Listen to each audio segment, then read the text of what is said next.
Hello, BookTube. We're back with Spring Into Adventure, and I think I was correct in thinking it was week 6.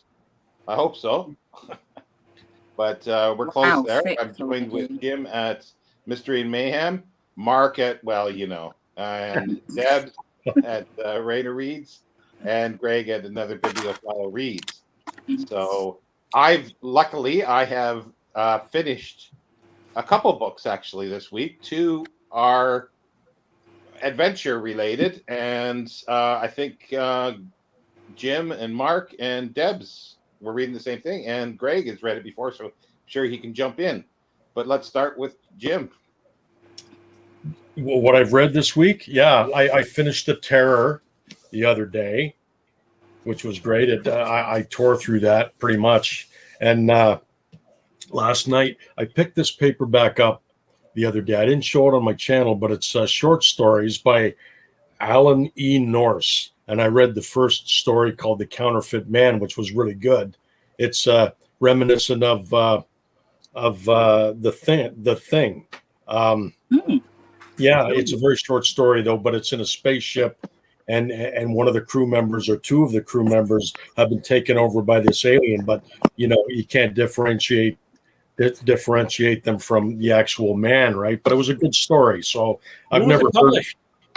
Oh God, this one was 1967. This book, but they're all reprints of old pulp stories by the looks of it. Periodicals like Thrilling Galaxy Magazine and Thrilling Stories, or whatever the name of the Fantastic Universe, like reprints of stories from those magazines. And then I started reading The Night Boat for Horror Mayhem. Oh, okay. Yeah, like it's a reread, but I read this like when I was like 16. That's the last time I read it, when I bought it brand new. So, and I'm enjoying it so far. It's really good. And you bought that copy brand new, the one you I bought this copy brand new right off the shelf in 1980. It's still Wow. Yeah, it's a nice copy. It is a nice copy. I try to keep my books in shape, But yeah, that's it for me. I bought a few. I have some book haul paperbacks. Maybe I'll show later on. But that's it for reading this last week. I just wanted to say one thing. Mark has man's best friend there, and I got the second man's best friend sitting right here. It's me, is it? Well, yeah, obviously, I finished The Terror as well. The first one I want to add to finish it. First one to start too, though, I think. Probably that's true, actually. That is true. And I did go through it very quickly, but I guess we'll talk about it when we've done the round, because we will read it later. So I read that. I also finished 20,000 Leagues Under the Sea, which is a reread, but it was great, great fun. I don't know if it's adventure. It's certainly crime. There's a bit of moving around in it. I read The Night of the Hunter for my Patreon book club, which was great. I don't know if anyone's read it. I've always been meaning to read it. Honestly, read it. It was blooming awesome. It's a corker for sure. Yeah, brilliant book. Excellent. Really well done. And quite sinister. I mean, I don't think it really fits in with Horror Mayhem, depending how you define horror, because there's no like supernatural stuff in there. But there were some creepy bits in it for sure. That's true. Then I finished again a reread. I did an audiobook. I did King Rat by James Clavell, because it was free on Audible and it goes off Audible next week. So I'm trying to fit a few things in. That's my favorite James Clavell. I like it better than I forgot how good it was. Yeah, because the first time I actually read it, and I don't know whether it was just like, because it was 20 years ago, but whether I just forgot certain parts. I don't remember the cutaways to like what their family members are doing while they're in the camp. That's new. That's new. Well, in the audiobook version that I listened to most recently, those were going to be in the original publication, and they cut them out. That's why they make a big point of saying it's complete and unabridged. Right. So maybe the original one that was published was kind of had it removed. Yeah. Had it removed. Okay. So I wasn't going crazy, but it was excellent and very well performed as well on the audiobook. The guy who did it. And the last one I finished about 2 hours before we came on, which was my first of this series, Princess of Mars by Edgar Rice Burroughs. So, Nice. Oh, I was planning to read some of those. yeah. Did you enjoy it? Burroughs for Rocket Summer, I think. Yeah, I did enjoy it. I mean, it's not my normal cup of tea, but I realized, like, I don't know, these older science fiction writers, I think I don't know, I find them easier to read. I just kind of, in my head, I can put it as like, Yeah. I don't know, like Victorian adventure for me or something like that, I suppose. I don't know. Mm. Well, it's very, have the very same- Victorian, that Yeah. story. Yeah, but that influenced a lot of stories down the line after that book. That Yeah, there were series. funny bits in it. I had to laugh at some of the things that happen in it, but you know, just how he immediately like learns to fly these kind of spaceships and stuff, and like one day he does all these tricks and gets promoted, and you think, yeah, all right, sure. But it was good. It was good fun. Yeah, it was good fun. One thing Burroughs never dealt with that series, like in the book, John Carter's already like 1,000 years old or something like that. Like he can't remember when he was born. He's lived forever, you know. So there's some kind of history there, but it's never ever been dealt with in the later books that I can recall, you know.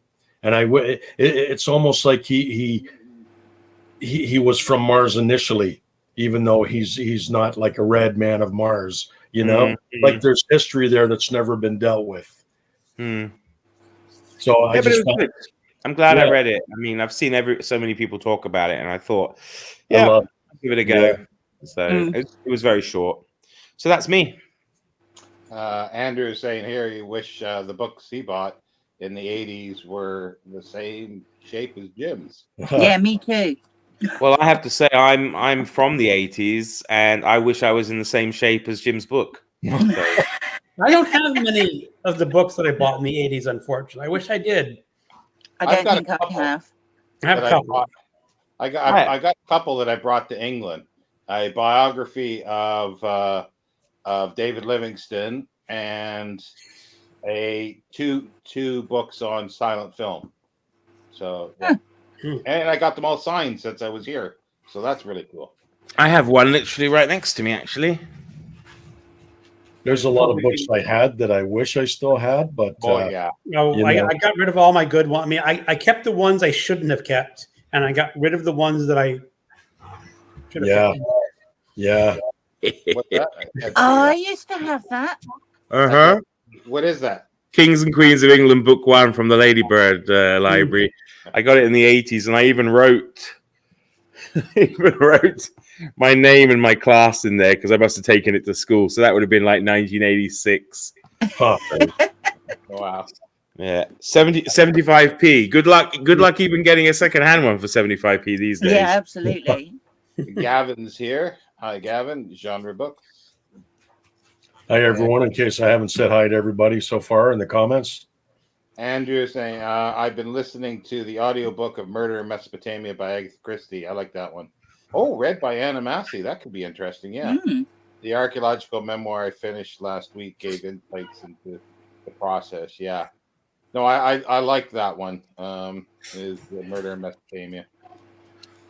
It was interesting, Debs, because I was looking online at this second-hand website we have here, and I found book 2.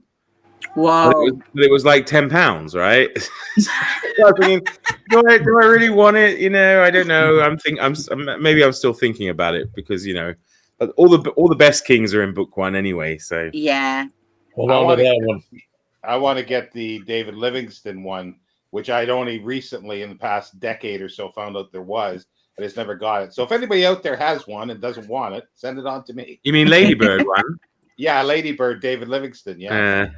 Although it doesn't have Henry VIII, and it stops with Richard III, so it doesn't have Henry VIII or Elizabeth. But they just had such great like illustrations and stuff. The way they were done out for kids, yeah, really, really good. Double columned text.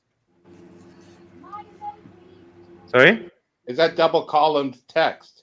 I Yeah. don't know, is it? Yeah. So Oh, there's a lot of text in there for yeah. today. Today, it would some 30-year-olds would Even struggle. have the family tree and stuff in the side there. You know, they were great.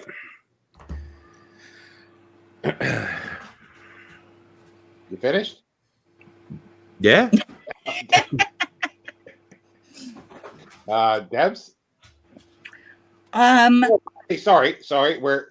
Yeah. Do Greg's Okay. first. I've got to go and get my notebook. I've left it out Okay. in the garden. Greg first. Yeah, sorry. I Well, guess now. from the big book of adventure stories, I listened to 2 adventure stories this week. The first one was The Sea Raiders by H.G. Wells. And I was going into this and I was thinking, oh, it's going to be a nice little pirate story or something like that. It's great. I said, it's a killer animal story that fit in with horror mayhem. Yeah. I don't know if it's should I tell them what animal it is or let people? It's only like It's just funny you said it because literally, I must have read it. I don't know, probably 2 or 3 weeks ago because I still do. I used to do it like a Saturday short story right. on my channel, and now I do it on Patreon, and I did it in 3 parts because it's quite long to read it aloud. But I did it as well, and I'd never read it before or come across it before. But it was great. I really enjoyed it. Okay, let's guess at the animal. It's either one of 3. It's either a whale, a shark, or like a kraken or something. I think he got close. I think that's close enough. Yeah, the final one. Yep. Okay. It was fun. So I love H.G. Wells. the other one I read was a story called Hell's K by Lester Dent.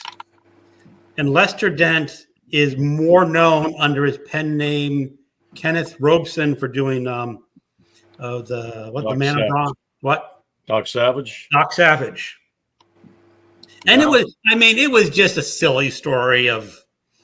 Oh, but they're fun though, Greg. It was just really a big muscular guy, and he gets handcuffed, and when they're not looking, he just breaks his handcuffs and goes out and pulverizes people, and it was original to that collection. That I guess it was a story he'd never published before or never got around to publishing. So, now you have. It wasn't Doc Savage, but it was like a standalone. Okay, it was not Doc Savage, but I probably could have been a fill-in. Okay. You know, Yeah. I know Doc Savage has some secondary characters that help him along his adventures, and they weren't, of course, there and here, but same type of deal. And I just think I've read one Man of Doc Savage book a long time ago, and I thought it was okay, but maybe I'll check out some more. I'm actually kind of lucky is that I have the entire Doc Savage collection on ebook. Oh. Okay. What happened was they thought it was public domain for like 3 or 4 years. So I bought a CD that had all the Doc Savage, all the Shadow books, and some Spider books. And it was done by this website called Black Mask. And he said they're public domain. And even Project Gutenberg had them for a short time. But then the publishers said, no, we have the rights to this. And they all got yanked out of public domain. But I still have them as ebooks. So they're fun. And then I read a lot of stuff for Horror Mayhem. My favorite, or the one that's most interesting, is like Clowns versus Spiders. Oh, that sounds good. From the 80s? Is that an 80s No, book? it's by Jeff Strand. Jeff Strand writes humorous horror. And the general premise is that there's this circus, and there are these 5 clowns, and they do all their clowning stuff. And then the owner says, people don't like clowns anymore. You're all fired. So they have to go find a job together, and they get hired to be scary clowns at a haunted house for Halloween. Even though they don't want to be scary clowns, they want to be happy, nice clowns. But They're dressed up, the blood makeup and whatever. And it just so happens that in the same day, someone blew up an entrance to a cave and released these giant spiders out of a cave. So it's, people running away from giant spiders, and then the clowns get to kick ass against the spiders. Well, they have those big shoes, right? It did help for a while, but the only problem is you don't have any toe in the top end of the big shoe, and it's not enough to kill a spider. Ah, Yeah. So it was a lot of fun. And So did they go to the job interview dressed as clowns? They just went through the whole story dressed as clowns, or were they? yeah, the whole story they're dressed as clowns. That's funny. You never even learn their real names. You just learn their clown names. So Really? Are they called things like Bozo and Bonzo and? one's called Jaunty. Uh-huh. One, the lady is called Bluehead. One is called Guffaw.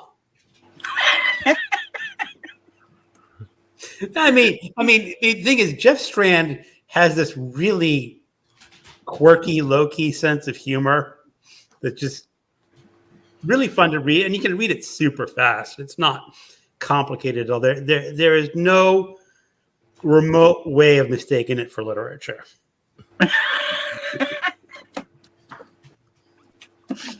But I can highly recommend it for what it is. sounds like one for Garb August. Were the other two called Pervy and Bitchy? No. Okay. Bad as rather say, Jim, you should draw a picture of a clown lady.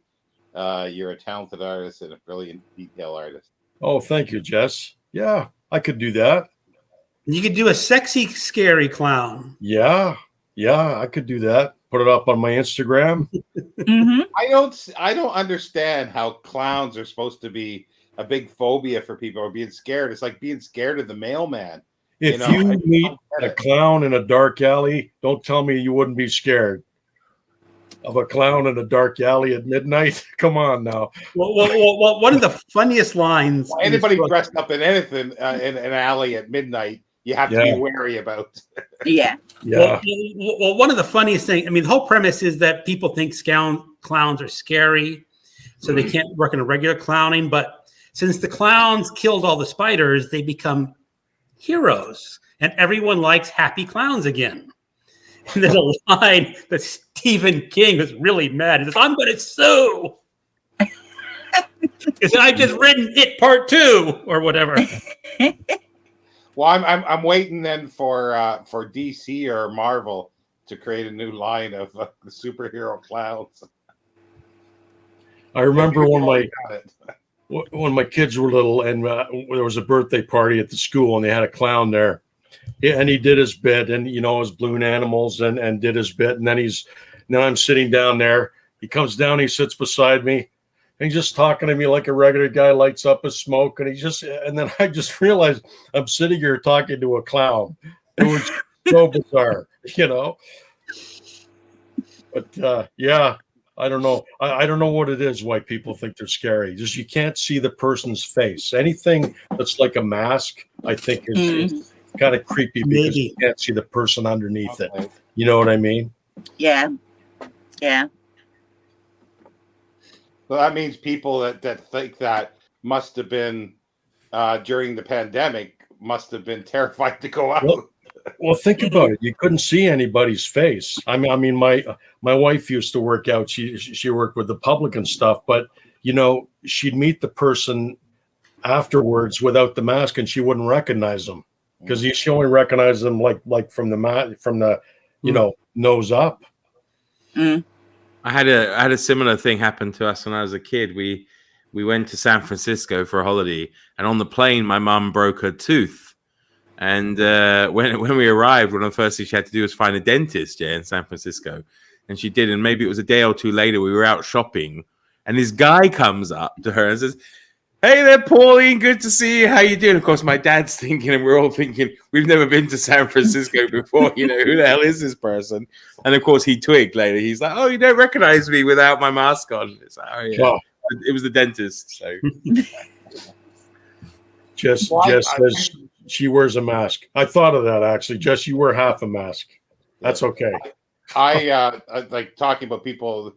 Since I came to England, every so often I get people coming up to me and calling me some other name. And I What, don't know why. Santa? You know what, Sean? I do. I do look like Richard Griffith, or I have with different beard, Richard Griffiths. And when I was in Stratford on Avon, and like he had died just recently, and people were sort of coming into pub, like I'd be sitting there reading or writing, and they'd be coming in and pointing and say it was Richard Griffiths.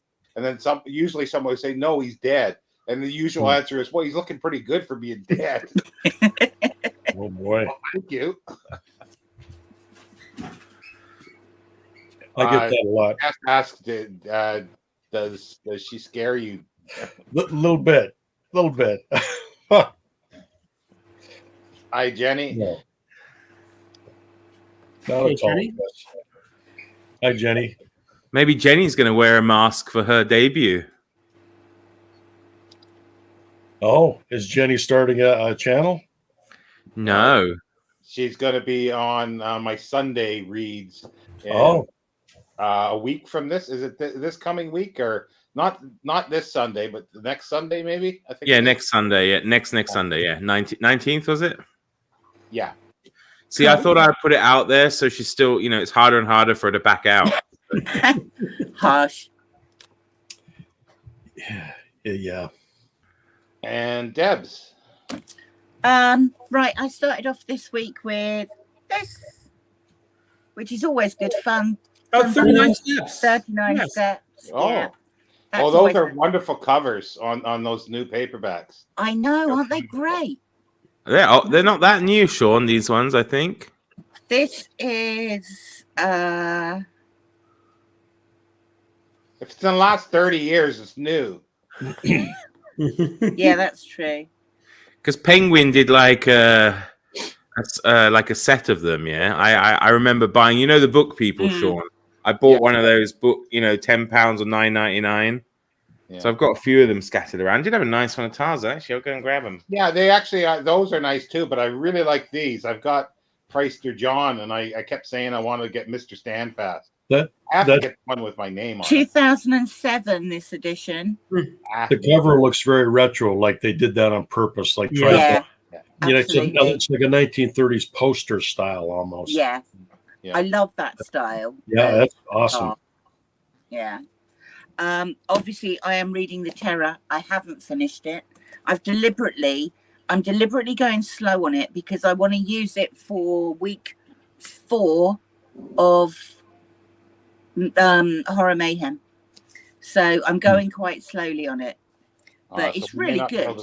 It's the first Dan Simmons I've read. Mine too. Mute you or something, and you might have to leave when we talk about it. Oh, that's fine. I don't mind spoilers.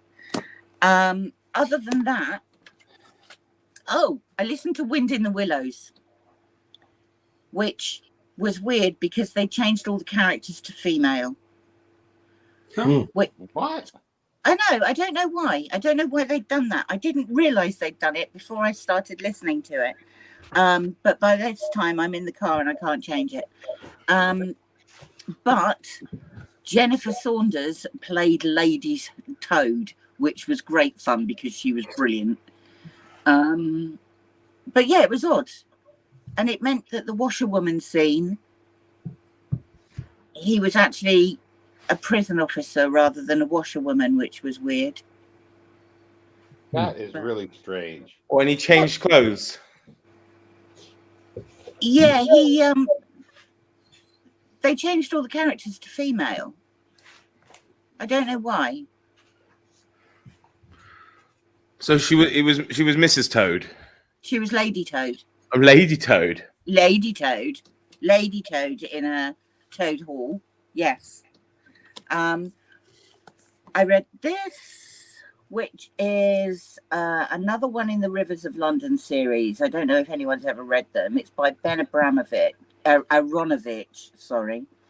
And they're sort of occult detective type things. There's a separate section of the Metropolitan Police that deals with occult happenings. They're just a good romp through London, basically, using a bit of mythology,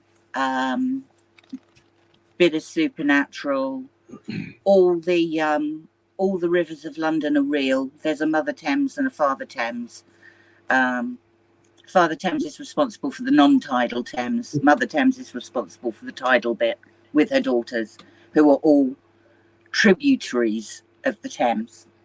But then I embarked on a lot of short stories for Horror Mayhem, and quite a lot of those crossed over into adventure. I've been reading a lot of Arthur Conan Doyle. I've only ever read Sherlock Holmes before, and I've read all of them, but I'd never read any of his other stuff, and it's great. I love it.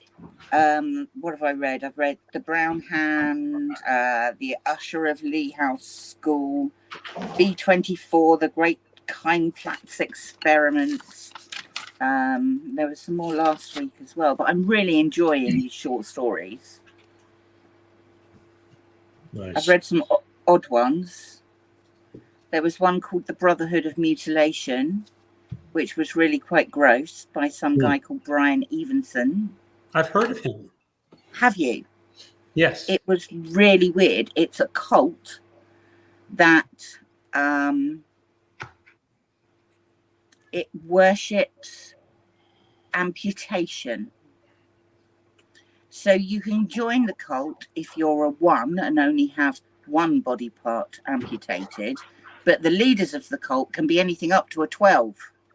They can have also. It was really I read weird. that one. Have you? Is it a short story or is it a novel? No, it's a short story. I think I read a novelized version of that. It might be a novella. Could be. Yeah. I can't Does remember that how many include, pages. though, like, you know, if you have your arm amputated, that's 1. But what if you amputated all your fingers? That would be 10. Yeah, absolutely. So you could amputate the fingers of one hand and make that 5. Then you could take your hand off. Then you could go up to your elbow. Then you could go up to your shoulder. And that would actually be 8. Right. Wow. As long as you had it done one at a time. Have parties. Have mutilation parties. No, amputation parties. I think I'll pass that. Pass on Yeah, that. it was really odd. Really Well, odd. You think that's odd? Have you ever read the book either Ritual or Feast, depending on what it's called, by Graham Masterton? No. It is, again, a self-cannibalism cult. Oh, okay. Wow. Okay. It's sort of similar to yours, but Mhm. you get credit for cutting things off, but you got to eat it afterwards. And I thought this one was weird. Sounds like a story from an old EC Comics story.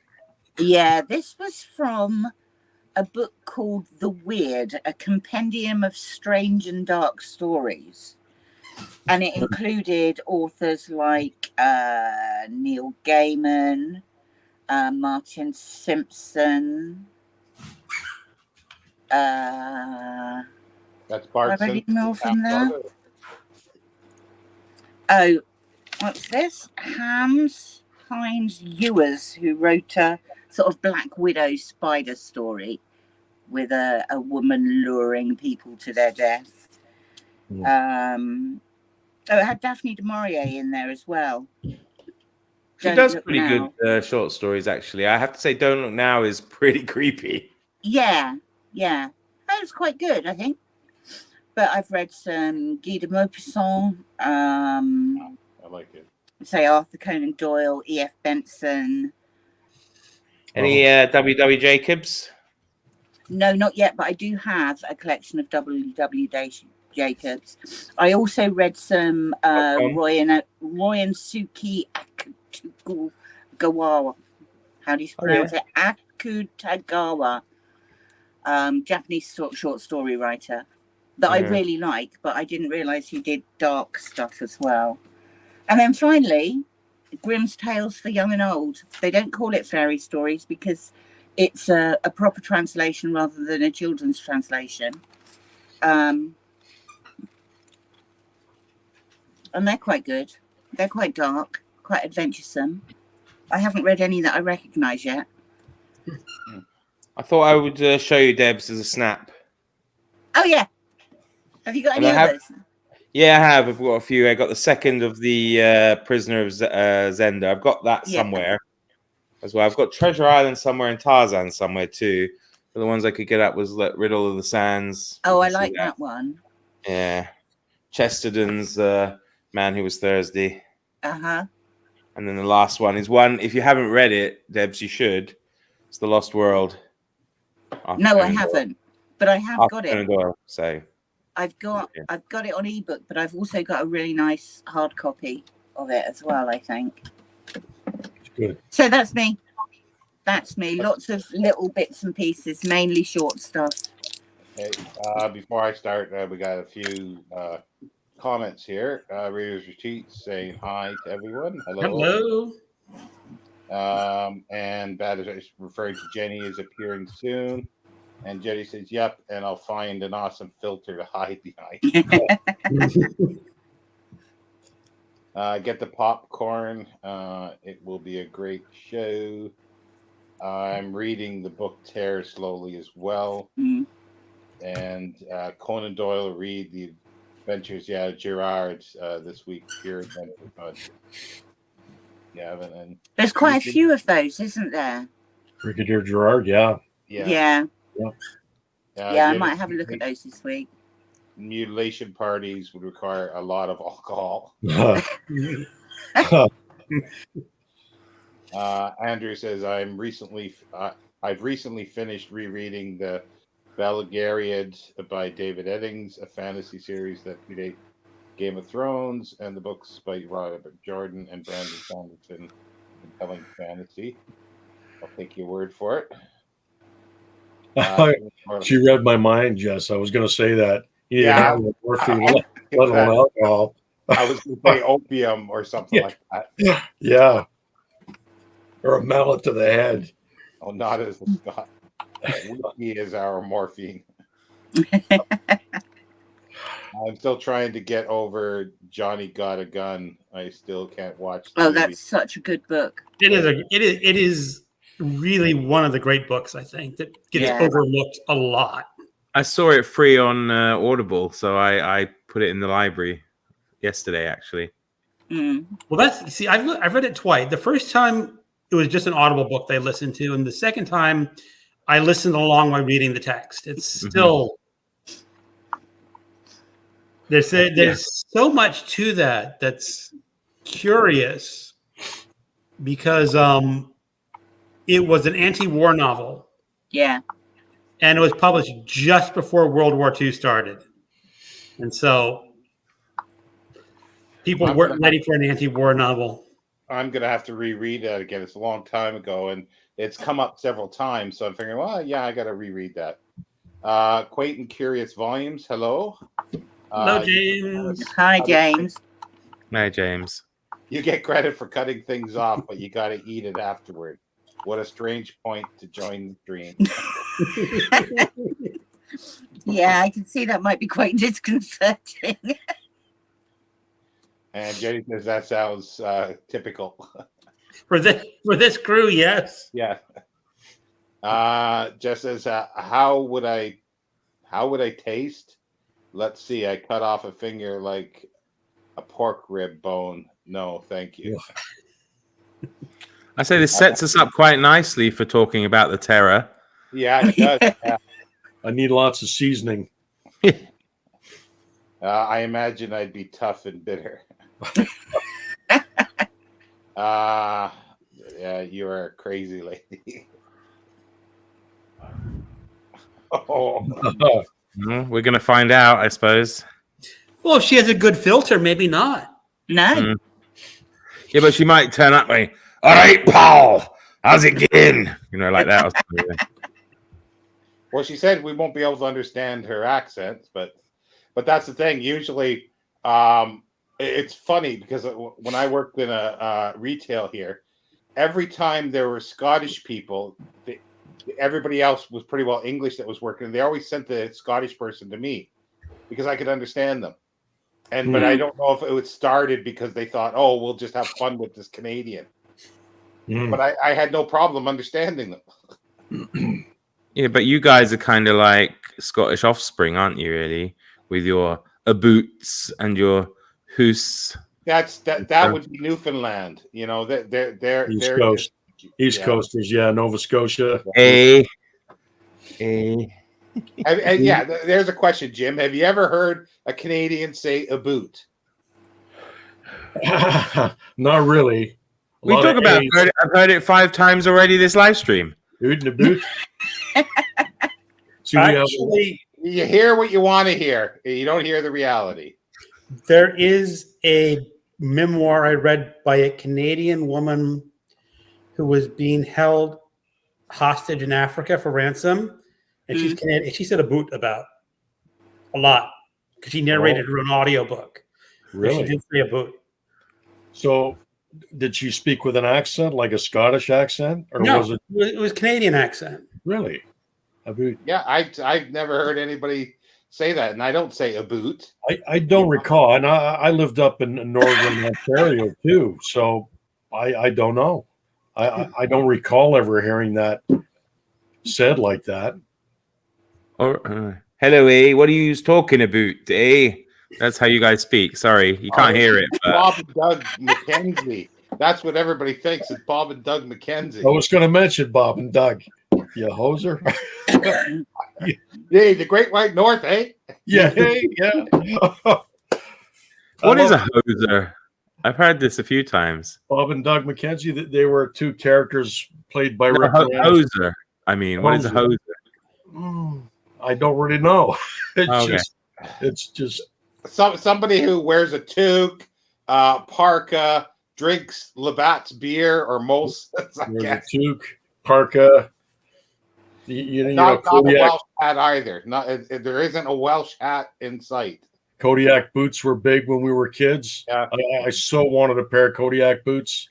My mom couldn't afford it to get me a pair, so I was left out. You were left out, eh? I was left out, eh?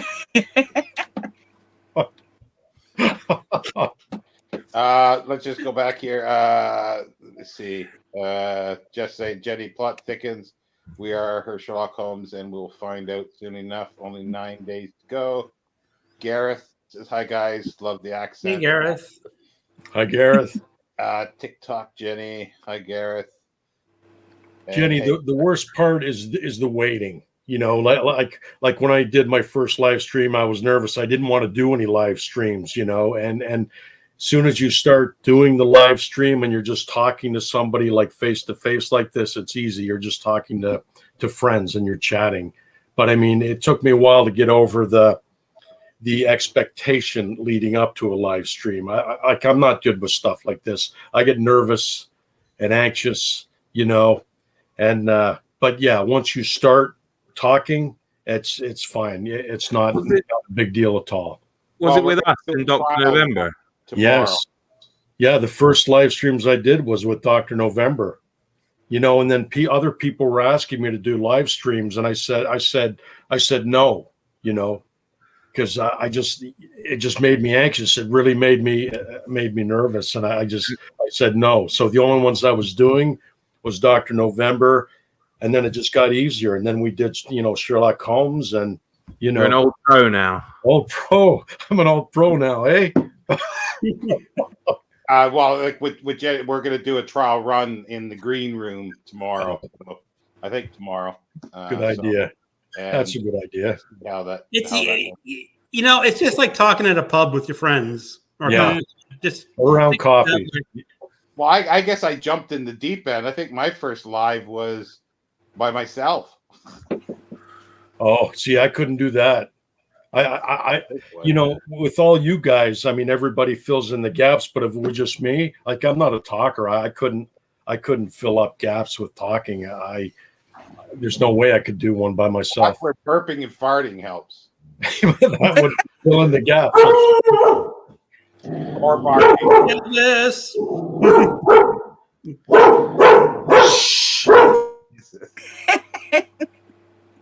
talking about filling in the gaps. There you go. Jenny says, I do use a boot when appropriate, mostly being northeast.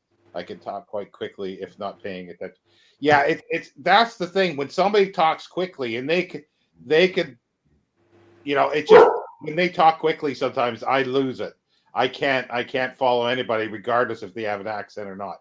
See, being in England here, I don't have an accent. Everybody else does. Okay, that's how it is. But you're there. You're the one with the accent. No, everybody else has an accent. Yeah, Jenny, is northeast? Is that like up Peterhead way? Is that northeast in Scotland? I don't know, but it's funny. I don't know if you might remember those days. Do you remember the old Maynard's wine gums advert? Yes. Hoots gone. There's a moose loose about this hoose. So Jess says she felt like throwing up on like your first live stream, Jess, with Greg. I think that's the one she's mentioning. Yeah, I don't remember her being abnormally nervous. Greg has that effect on most of us, though. To be fair, so Jenny says she'll keep a bucket close by. well, yeah, Sean has that effect on most of us too. So, well, actually, I have a very calming effect on when I get people on camera. Everybody who never wanted to do, and I talked them into doing can't even think of the bloody name of it now. Desert Island. Jenny, you could also just take a shot of whiskey ahead of time. Little bottle of courage never hurt anyone. Mm-hmm. That matters to have friends on the stream with you too. Yeah.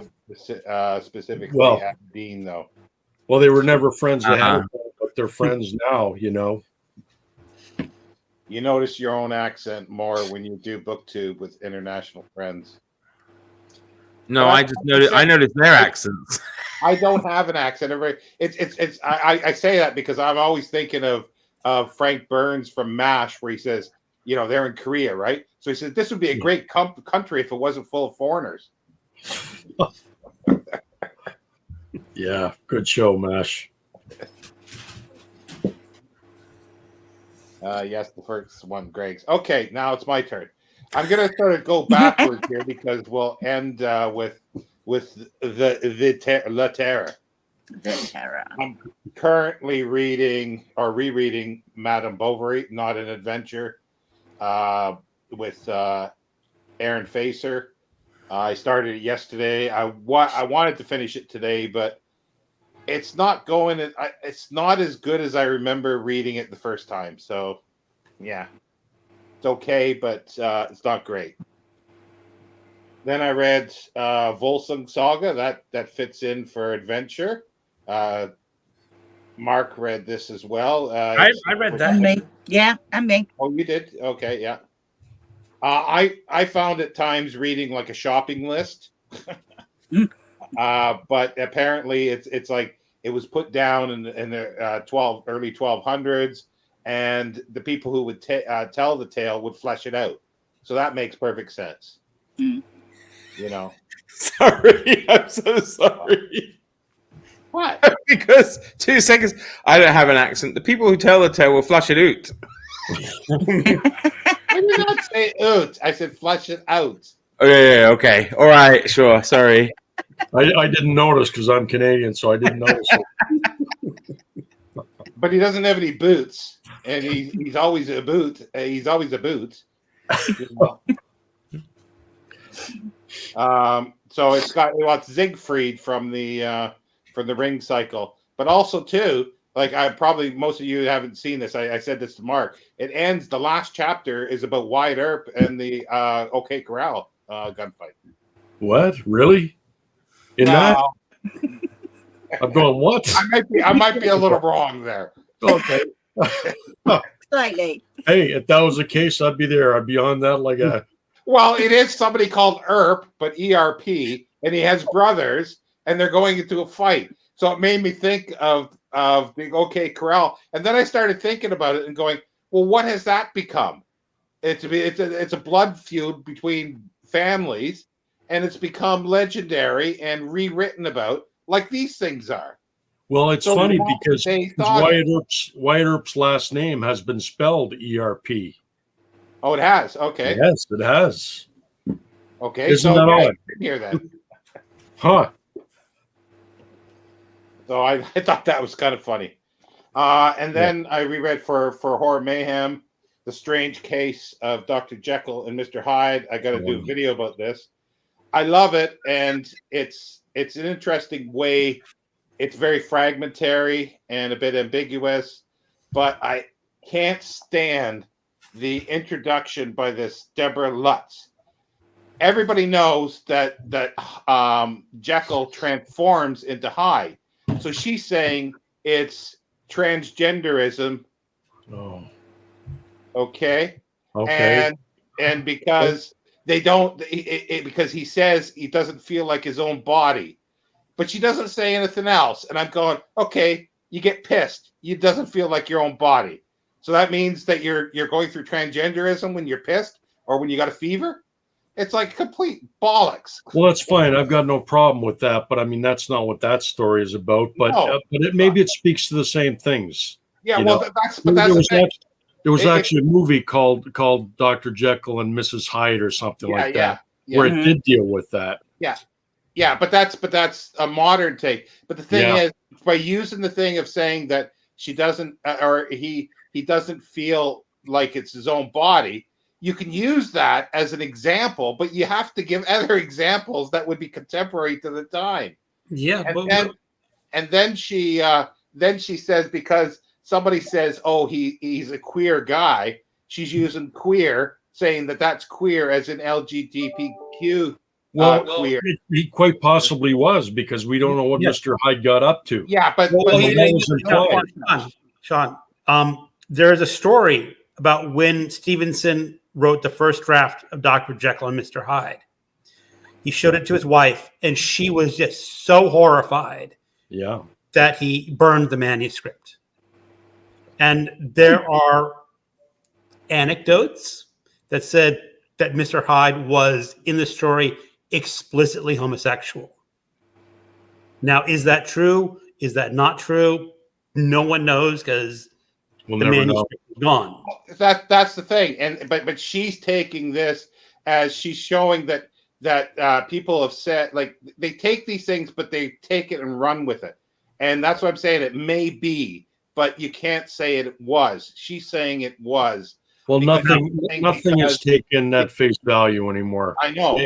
It always has to be looked at in.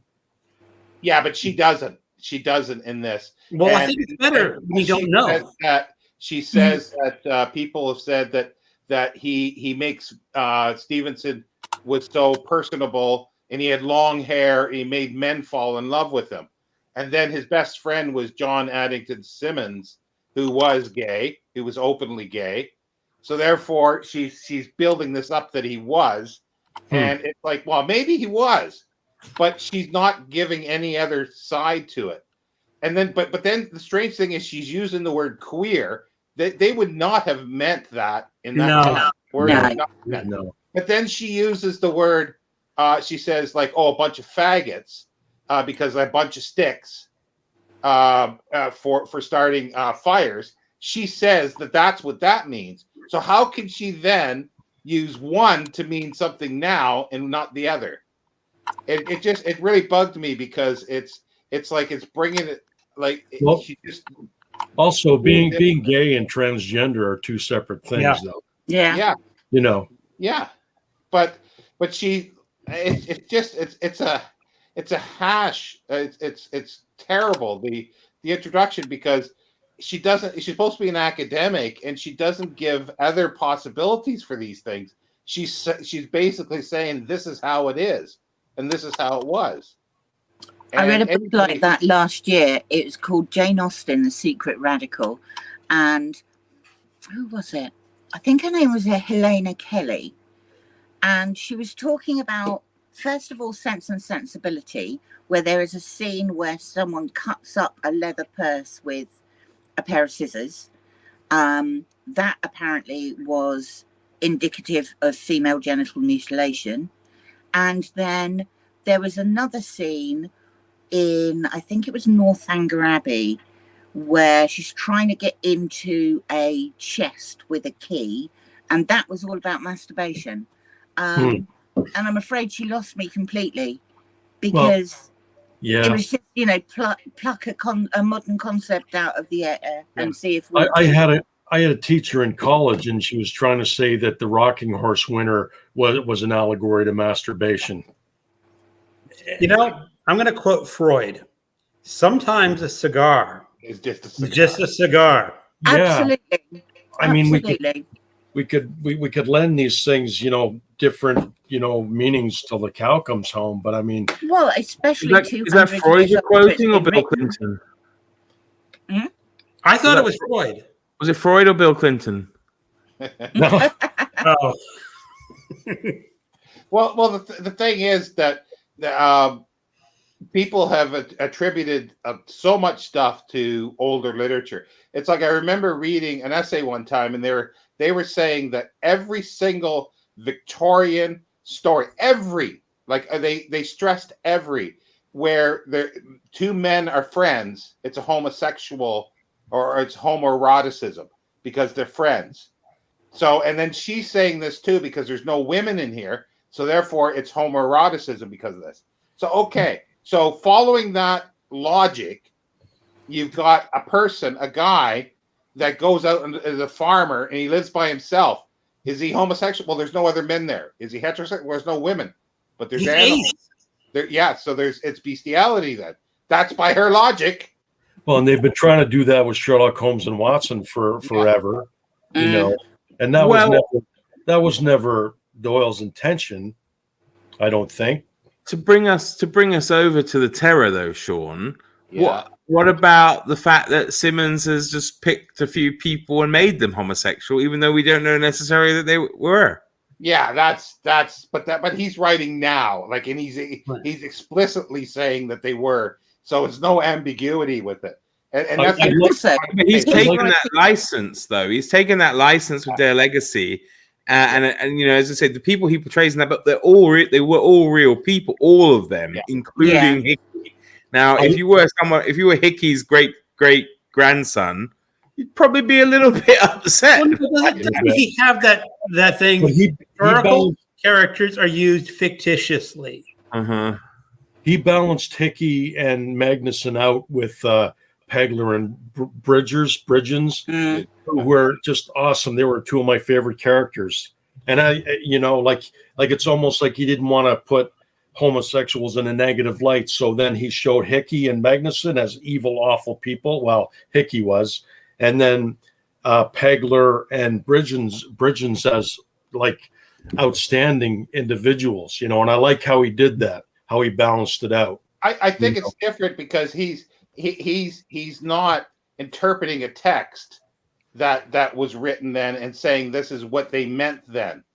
So he's writing and something else. So there is a difference there.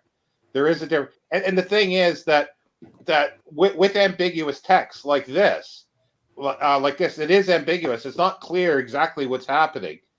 And that's the great thing about it, I think, is because it is ambiguous. You can add all this stuff in. And somebody writes this stuff. It's like Dracula. There's people that have written treatises and PhD theses on that's about pedophilia.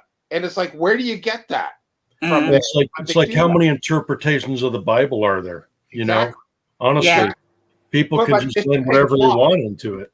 To pick one and say this is it, I have a problem with that. I have a problem with that. Yeah, I agree. But then when we do get to terror, that's the one thing he does.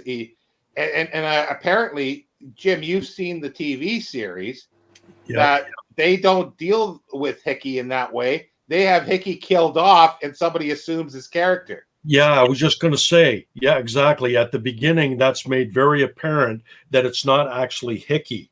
He's killed Hickey and he's taken over his identity to get onto the ship, which I like that because, as Mark said, you know, the real family of Hickey, they don't, you know, treat this real person real well in the story. And if that was the case, I like that better, you know, that it's not Hickey. you know, and the real Hickey can rest easy in his grave. He's not portrayed as an awful, evil human being. But do you remember how Hickey dies when the monster comes but doesn't eat him, and he eats part of Magnuson, and he's on the boat in the show, or well, no, they were in the boat as they're trying to go back, and his eyes sort of explode. Oh, I don't know, because I know we don't mind. I don't know, Debs, are you finished? No, she said she no, doesn't I'm not even. You don't close, mind, but and Jess I doesn't don't mind. Okay, spoilers at all, no, yeah. no. I didn't hear that. Sorry, I just want to check. Yeah, But yeah, sorry. the exploding eyes. Yeah, we get caught up in the conversation. I did that last week too, and I apologize to everybody. I gave a bit of a No, spoiler. just because I know that Deb said that, and I know Jess said she doesn't mind. So the thing is, like, I'm just saying that, do you remember how he dies? And then Mark, take it from there with the historical record or the archaeological record. Oh, you mean from the Frozen in? No, what's it called? Like, we know they all died. You know. Yeah. You mean the BT book? Yes. Well, yeah. Well, actually, yeah, I highlighted it. Actually, I don't know if it's of interest to people, but it was. It is pretty amazing how he really did, research it very very tirelessly. Yeah, Frozen in Time: The Fate of the Franklin Expedition. Hang on a sec. I wasn't expecting to look it up, but I kind of have to, I suppose, for my own being able to remember it. Where are we? Maybe I haven't got it, but I mean, basically, when they discovered a boat with two corpses in it, two sets of skeletons. One had been mangled by wild animals. The other one was perfectly intact. This is real life. Really? Yeah. Okay. They had shotguns, loaded shotguns with them, like they were expecting, ready to fire. And in the boat, they found all sorts of stuff that they had taken. So they found the Bible, they found a devotional book of prayer, they found the Vicar of Wakefield, which gets mentioned quite a lot in that book. And the interesting thing for them was that the little boat they were in was pointed in the wrong direction. It was pointed as going back towards where Terra should have been. So it showed these people got. So when you read the end of the book and you come across, or near the end of the book, Hickey and Magson, is it Manson? Magnuson. It tallies quite well with what actually happened. It just makes you respect Simmons that much more, Well, I mean, it's a fascinating book. I think any of you who enjoy the Terror should read it. It's not very long, and it's just full of so many wonderful kind of nuggets and Easter eggs. Like, one of the rescue expeditions killed a polar bear, and found that the polar bear already had a bullet in its chest from a gun that would have come from Franklin's expedition. Wow. And then there was another body that was found face down that had a comb and had a diary, and there was backwards writing in it. Who does that sound familiar like? That's Bridgens, where he laid down face down and had the book. So that's the characterization and the story of the characters is made up. Yeah. But the settings is perfect. It's real. Like everything, like he just contrived the story around the evidence. I find it interesting that these characters have become fodder for fiction now. Like Ariane was saying on our chat that she was reading a time travel book, and the character of Lieutenant Gore was one of the main characters in the book. you know, as a fictional character. It's just like they've gone down in history now, these characters as something that, you know, can be utilized in a fictional story. You know, they're just gone and moved into legendary territory now, you know? Well, I Well, think any story of anything where people had disappeared and they don't know what happened to them is fodder for that, because because what did happen to them? They were taken by aliens or something, you know. Yeah. I found the bit you were talking about. I think it might have just been to me, Sean. It might not have been in the chat. But Yeah, there's a bit on the 24th of June, 1879. Schwatka, he's some guy who went looking for it, like to find some more information about it. Called the very crest of his long journey near Victory Point on the island's northwest shores, an open grave was discovered. A medal with the name of John Irving engraved on it was found at the site, though the grave had been despoiled by the natives some years before. Schwatka described the scene in his journal. In the grave was found the object glass of a marine telescope and a few officers' gilt buttons stamped with the anchor and surrounded by a crown. Under the head was a coloured silk handkerchief, still in a fair state of preservation, and many pieces of coarsely stitched canvas, showing that this had been used as a receptacle for the body when interred. So, so because we remember Silent putting the Yeah, Yeah. saying she put it back under his head. Wow. That's pretty cool. And of course, there's the body in Crozier's bed as well, right? Yeah, which we don't find out who that is, do we? Well, we can conjecture who it is, yeah. right? According to their account, the Inuit first approached the ship with caution, but when it seemed no one was aboard, a group visited it. In a locked cabin, they told of the discovery of a dead man whose body was very large and heavy, his teeth long. It took 5 men to lift this giant kobluna. I don't know what that means there. He was left where they found him. According to Hall's intelligence, the Inuit then began ransacking the ship for materials. Among the many items on board, they described seeing meat in cans. Hall deduced the Inuit found the ship in the spring of 1849. According to the Inuit account, there was a gangway reaching from the deck to the ice, suggesting the vessel was still occupied that winter. The ship sank a short time later, and debris, masts, boxes, and casts drifted to shore. It was after this that an intriguing discovery was made. Fresh tracks were seen of 4 men and a dog on the land where the ship was. Inuk Pojejuk, excuse my Inuit, who had seen Ross and his party on the Victory and Ray in 1854, knew these tracks to be koblunas. If that is the case, then it is very likely the survivors of the Franklin expedition were still alive at the time James Clark Ross made his sledge journey in May 1849. So they could maybe have been rescued. That's Kobluna is the Inuit for white Europeans. That was okay, yeah. But see, the thing is, we don't know what happened. Like, you know, we got the story that Kreuzer he left, but then you've got that boat heading back. So did they split up again and then go back, or did Kreuzer maybe leave some people on the ship that in case it did thaw out, that then he hedged his bets? You don't know, like all these things. So there could have been some people that were left there. And then with the big teeth, I was thinking, because with the scurvy, the lips pulled back and the gums pull back. So that would be big teeth, or potentially.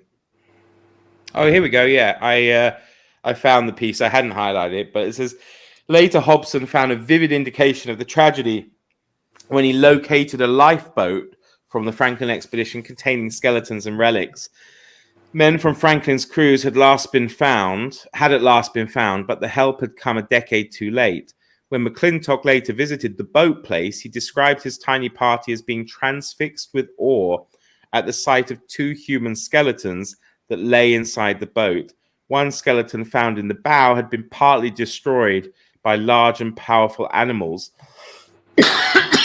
probably wolves, McClintock guessed, but the other skeleton remained untouched, enveloped with cloths and furs, feet tucked into warm boots to protect against the harsh Arctic cold.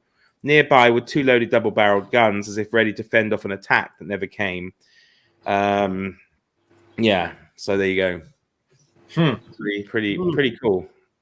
And Yeah. I think did they take those skeletons because they took Irving's or what they think is Irving's skeleton back, and he's buried here in England.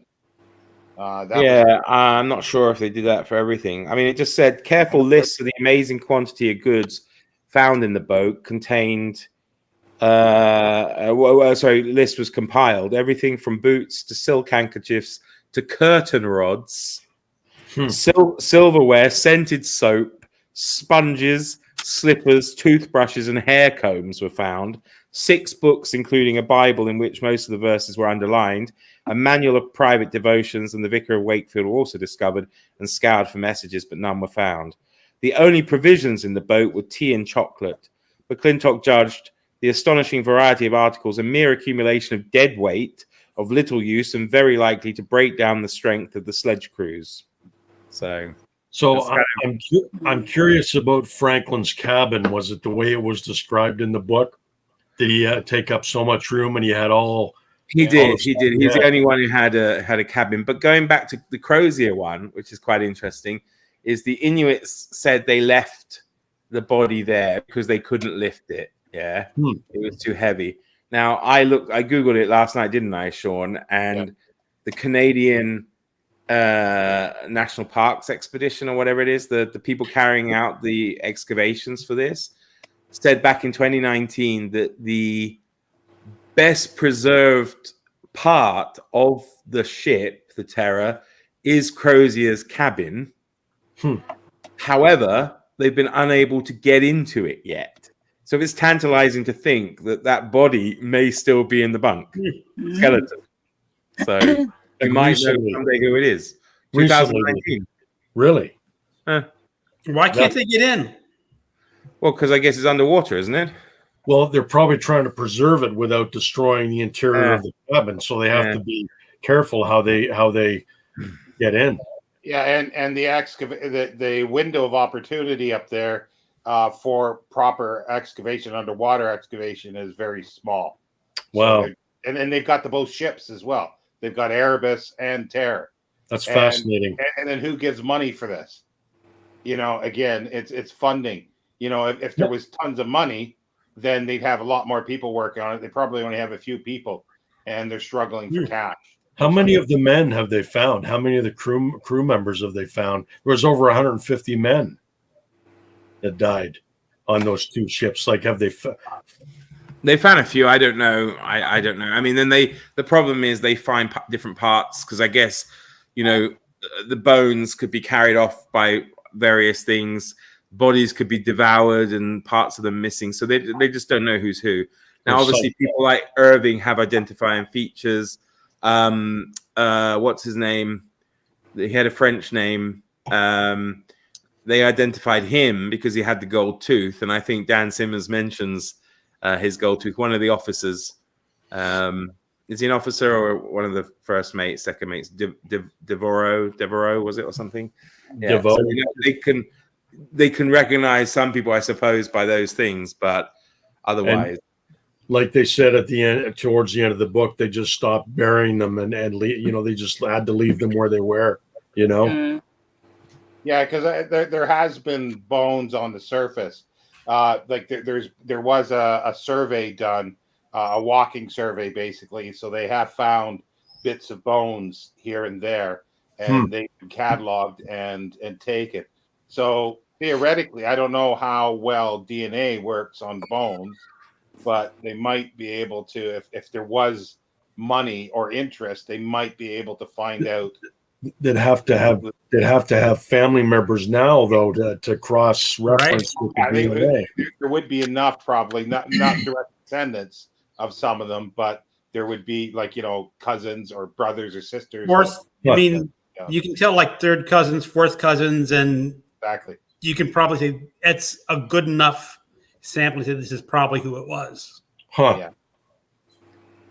Yeah. But the thing is, it's money. Like these archaeological digs don't get enough money to do this, because to mount an expedition, an underwater excavation, can't be cheap up there. No. Yeah. And the problem is, I mean, it's interesting and curious, but again, You spend a lot of money, and what do you get?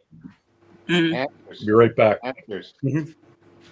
You I get don't know. I answers. think it's absolutely fascinating, to be honest. Though, really captivated me, and especially reading this, account afterwards. This scientific or archaeological book. It's been really interesting. That's why I was really surprised when I looked at the acknowledgments that he mentions. He mentioned 3 books.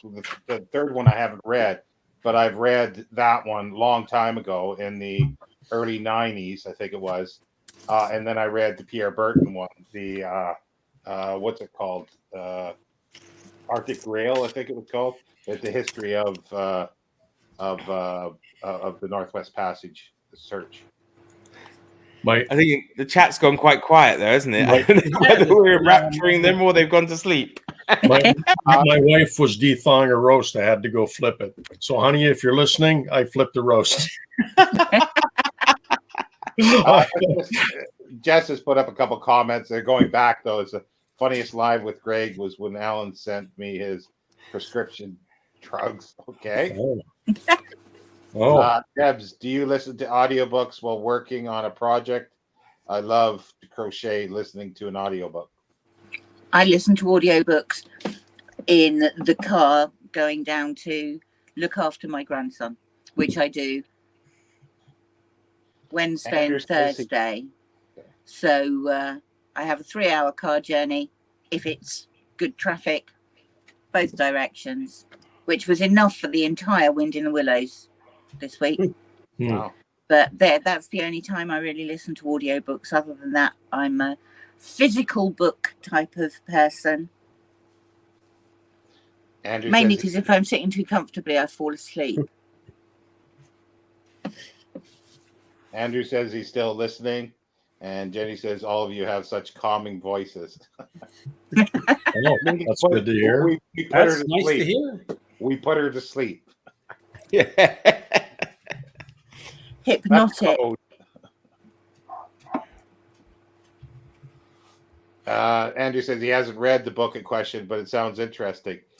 It's fabulous for that reason. Like there is the supernatural element to it, and like I was saying to Mark, he could have just done this and threw out all the supernatural thing, or the end part, and just did it as an ambiguous. And it still would have been horrifying what they went through. It still would have been horrifying. But you see, he wrote this in 2007, so he had Kreuzer torch the terror. But now we know that hasn't happened. So if he would have wrote it now, he probably wouldn't have put that in.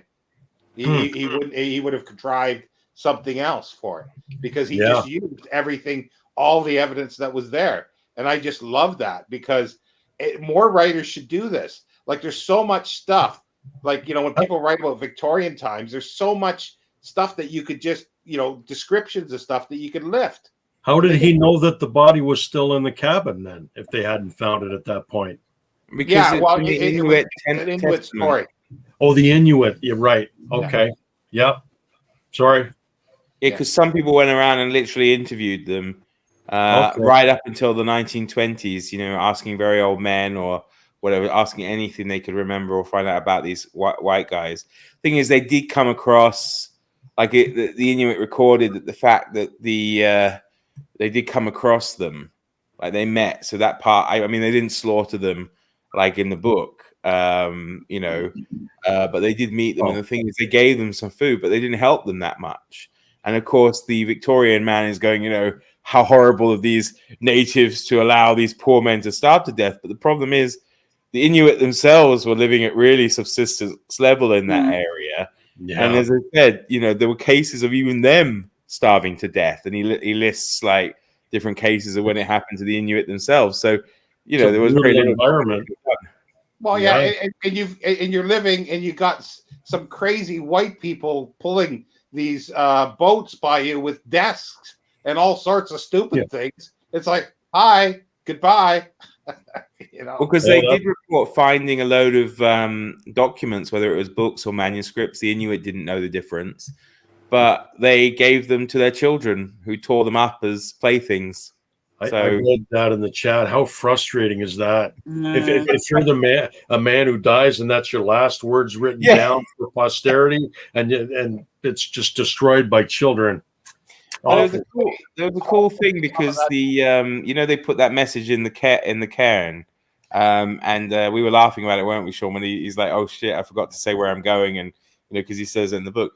But what's really cool is they obviously had the Admiralty issued them with proper printed letters, and I did. Maybe I just sent it to you, Sean. Maybe I didn't send it to the chat, but and it says on it in like 6 different languages printed out, if you find this, please forward this piece of paper to the Admiralty saying where you found it, and this kind of thing. And then if it's difficult for you, please give it to your local British consulate. Yeah, it's That just speaks to Franklin's negligence again and carelessness.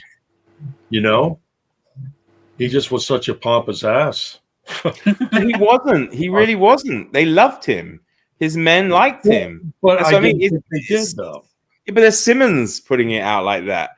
In when you read like the reports of him, Fitzjames and all of them. I think even Irving, it's like, oh, we're so lucky to be going with such a professional, wonderful leader as Franklin. Again, I might even have. But again, So because I had sorry, those are reports before they left. Mm. Or maybe even some of the early ones. But the thing is, because he had all this extra space and stuff, I think that's where Simmons has taken it, that he did think himself better than everybody else. He had to have. Otherwise, he wouldn't have taken up all this space. Yeah. Well, they said the president of the Royal Geographical Society summed up the public mood by saying that the name of Franklin alone is indeed a national guarantee. And then it says Fitzjames sent home a journal in which he described the journey from Stromness to Disco. Yes, it's before, but unless he underwent some kind of breakdown and went crazy, he's built up his reputation. He's not just going to be suddenly, No, but the thing is, because he had all this space, he did to me, it's obvious that he thought himself better than everybody else because he took up all this space. It's that time. I mean, he's the leader of the expedition. But that's still. Also bear in mind, it's not his space really, because they entertain. So much is done in the captain's cabin. There is a reason why it's large. He has all the officers meetings. Only officers. You see, on the Terror, they actually made that room smaller so they could give more space to the sailors. I almost guarantee that there was an arrogance on Franklin's part, and he looked down on the enlisted men, and he gave preference to the officers. I think that was almost a given back then. I don't know. I mean, the fact is that the captain of a Royal Naval ship was like God. Had the power of life and death over his men. He could put anyone to death. They did, and that's what we're saying. So in today's eyes, that could be seen as a problem with the people when the push comes. Yeah, but I think Simmons gives the impression that he is a bit of a twit, and that even his officers don't necessarily respect him. But I can tell you, as I said, Fitzjames writes, "We are very happy and very fond of Sir John Franklin, who improves very much as we come to know more of him. He is anything but nervous or fidgety. In fact, I should say remarkable for energetic decision in sudden emergencies. The respect felt for Franklin was widely shared. A formal but affable character, Franklin was well liked by his men. Lieutenant James Walter Fairholm, a 24-year-old officer aboard Erebus, wrote to his family explaining he has such experience and judgment that we all look on his decisions with the greatest respect. I never felt that the captain was so much more my companion with anyone I have sailed with before." Well, lot different than Simmons' interpretation.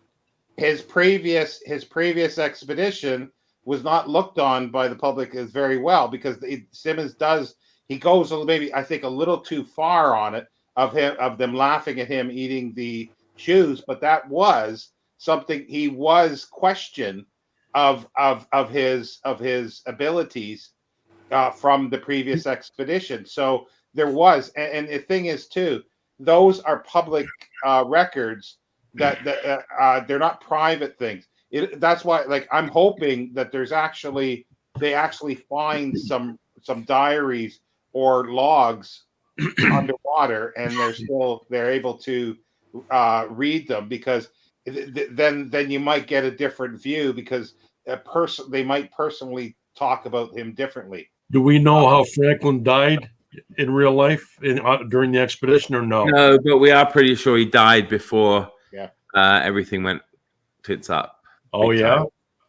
I mean, he was 61 by the time he died anyway, right? So to be in those conditions, I mean, sorry, I know you guys are all approaching that. Back then, 61 was old. I mean, Yeah. 60 now is the new 40, but 60 then was like. Think 80. how many times he had been in starvation mode in his life, and resorted to eating his shoes, his boots rather. So yeah, I don't know. I just think that we were all easy to say because he's the leader or because he's upper class or whatever, that he's got to be some kind of fool. But it does seem to me that he's a fool. All I'm saying is that it's clear that those level of people thought they were better than they're better than the others. But don't forget, it was Fitzjames saying that about Franklin, not the enlisted men. Maybe the enlisted men had a totally different outlook about Franklin. Maybe, but you're thinking his diaries to the family. He keeps using "we" a lot. Now, okay, yes, maybe he means the officers, but also they would notice. Even the junior officers would like Fairholm would notice that if the crew hated him, it would be something he would notice, and I don't see why he wouldn't include it in a private correspondence back to his family at home. Yeah, but we'll never know. What I'm saying is that's the way it was. And people did look up to them, but it doesn't change the fact that they thought themselves better than everybody else. That doesn't change that fact that they thought themselves better. And why do I don't see it as a problem though? Why shouldn't they think themselves better than everybody else in that time? That's a different argument. What I'm saying is they thought that themselves that. And why do mutinies happen? Because the sailors usually think that because the officers and the captain are getting the best of everything, and usually that's what happens. So it was not something that's out of the blue that Dan Simmons has done. He's just taken a modern view of it, but it's all fictional. Like, that's what I'm saying. But all that aside, though, I didn't realize that they were actually, apart from failing to get, that they were technically successful. Did you know that? They found the Northwest Passage. They found the Northwest Passage, and they had closed the gap, as it were. There were 62 miles of area that needed to be done, because I didn't realize they'd been exploring it from the other side as well, right? So they'd mapped different areas of it. So they went up and then they came south. Yeah, they came south in the winter, but because they were stuck, and that's the thing. That area just didn't unfreeze. Yeah, a lot of it goes to Clark Ross Senior. His mistakes in thinking things were, coves or bays, when in fact the places were actually islands, and you could have gone through them. But I think the best one, they should have had Parry lead the expedition, though. To be honest. You mean Ross? No, I mean Parry. Oh, because I thought it was Ross that was in line for it. Because Perry was Ross was in line for it, but his wife didn't want him to go. Yeah, but I'm saying they should have got. Is it Perry or Parry? I forgot now. Well, Perry would have been quite old by then. Yeah, but he would have. I mean, he probably would have been all right though. He was one of the more successful of the ones in terms of as well getting his. He was one of the first. He was one of the first ones that did it. How frustrating is that, though? They turned left when they should have turned right. Yeah. Right? Just one little decision, and that just determined their fate. And Jenny was saying he didn't realize the ship was called Terror, just thought it was the name of the book.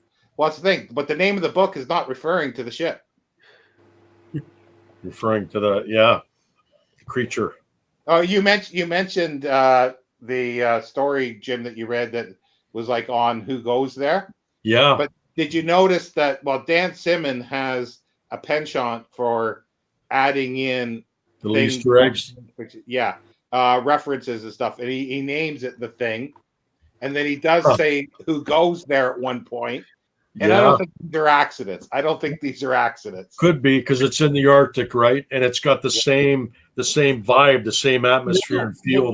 Wait a second.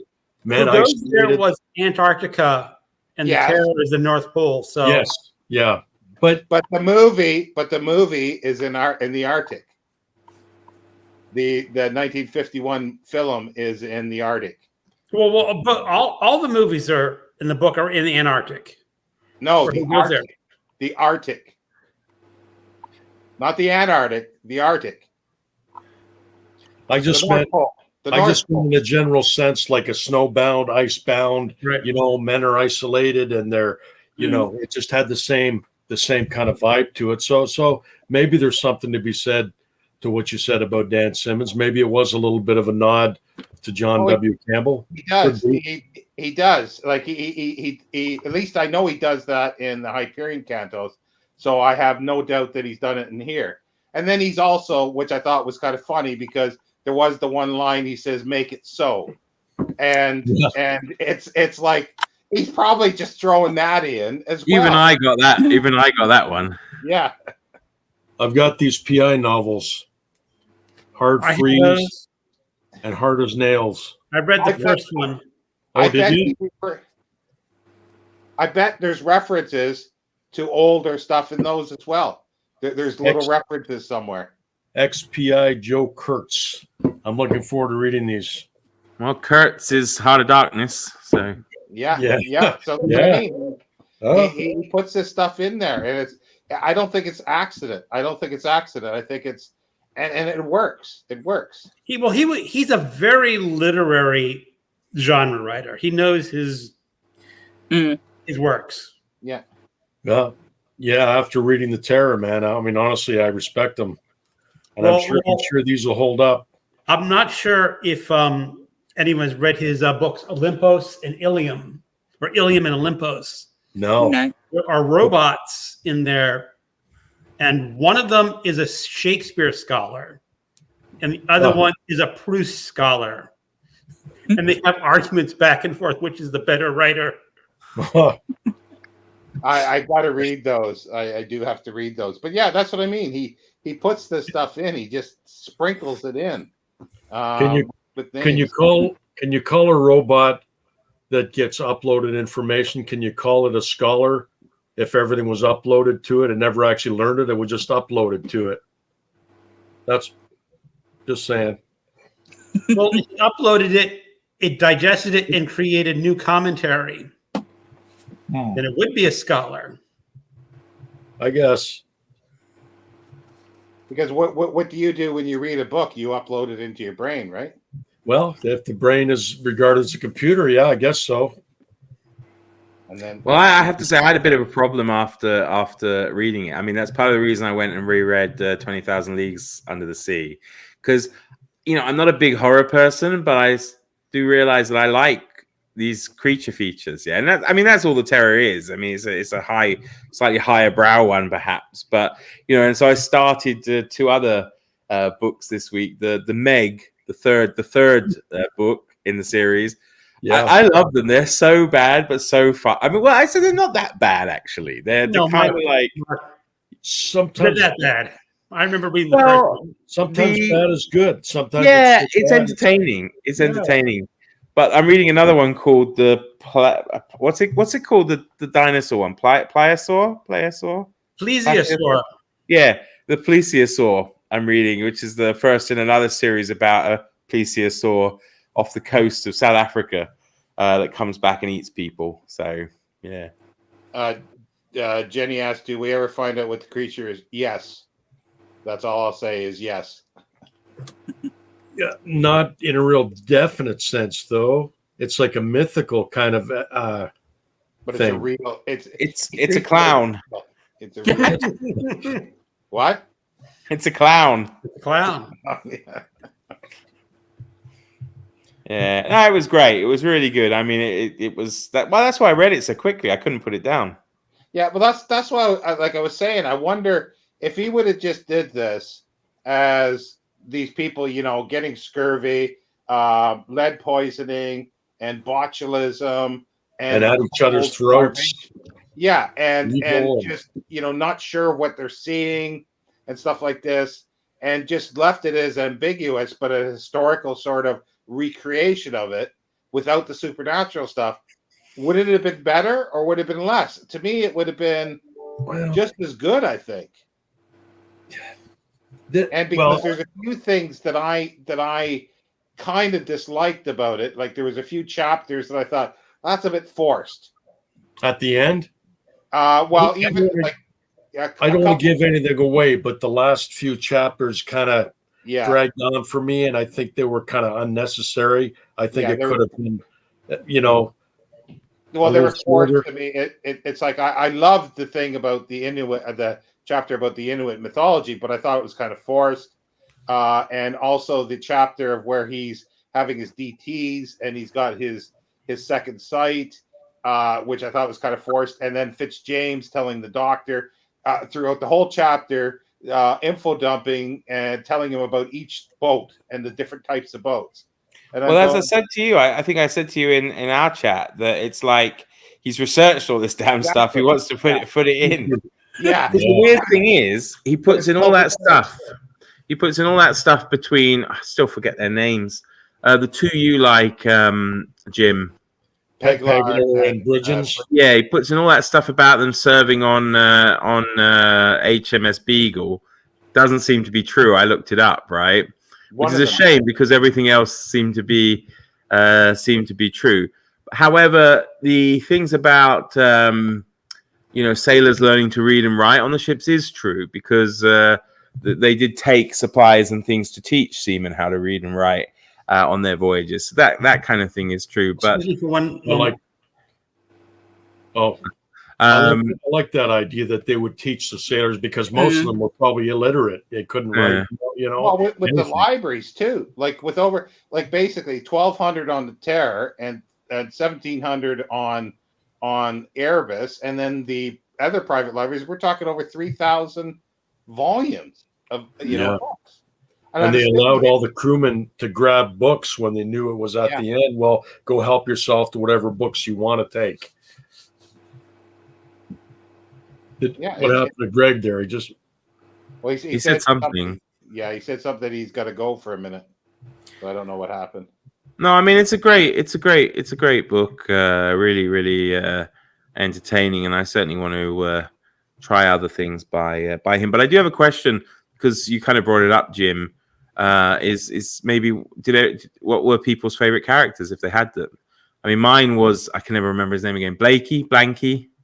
No. Blanky, oh yeah, the one chapter with Blanky was awesome. Well, he was just such a badass. I mean, everything he went through, he was kind of my favorite character almost. So it's hard to choose a favorite character, but there's a few of them.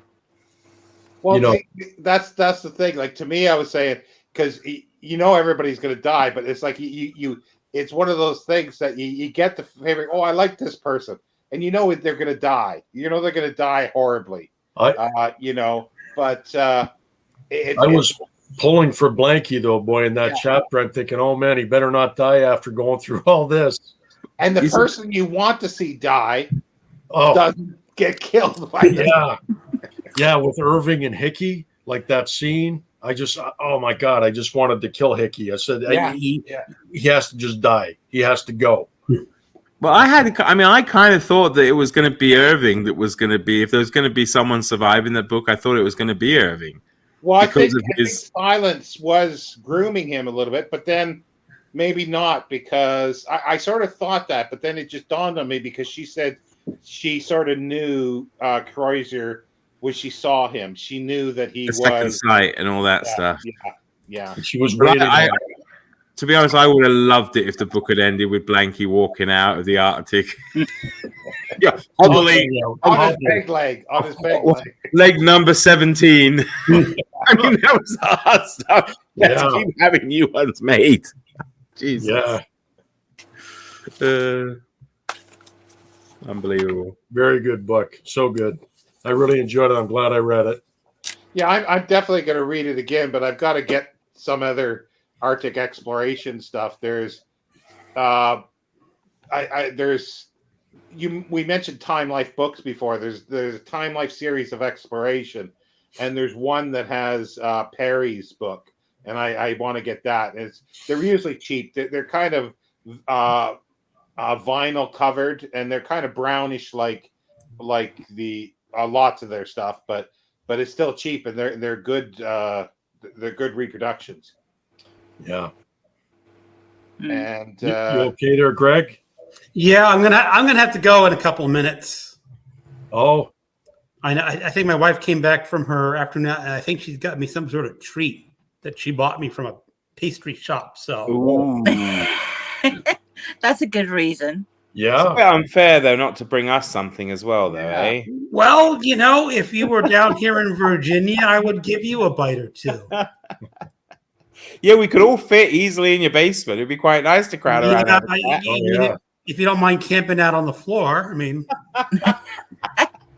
well, your basement's bigger than my house, so I was saying yeah. you host my Mine basement too. is ridiculously large. It's just you could host a booktube convention there, eh? Yeah. Lots to read.